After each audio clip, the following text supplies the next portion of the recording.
Myanmar থেকে রোহিঙ্গাদের ব্যাপক বাস্তুচ্যুতির ৯ বছর পূর্ণ হয়েছে। সংকটের নবম বার্ষিকীতে রোহিঙ্গা জনগোষ্ঠীর সাহস, ধৈর্য ও কঠিন পরিস্থিতির মধ্যেও মর্যাদা ধরে রাখার প্রশংসা করেছে ঢাকাস্থ ব্রিটিশ হাইকমিশন।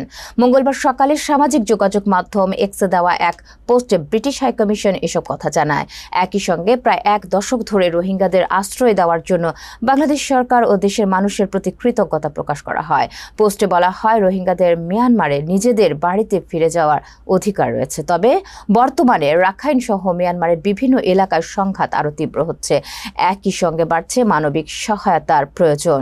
ব্রিটিশ হাইকমিশনের ভাষ্য অনুযায়ী নিরাপত্তাহীনতার পাশাপাশি বেসামরিক অবকাঠামোর বিমান হামলা এবং মিয়ানমার কর্তৃপক্ষের ত্রাণ ও বাণিজ্যে বাধা মানবিক সংকটকে আরও ভয়াবহ করে তুলছে। এর ফলে বাংলাদেশ ও আশপাশের অঞ্চলে নতুন করে মানুষের বাস্তুচ্যুতি বাড়ছে।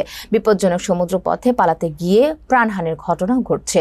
এ অবস্থায় রোহিঙ্গাদের স্বেচ্ছায় নিরাপদ, মর্যাদাপূর্ণ ও টেকসইভাবে মিয়ানমারের ফেরত পাঠানোর মতো পরিস্থিতি এখনো তৈরি হয়নি বলে জানানো হয়েছে।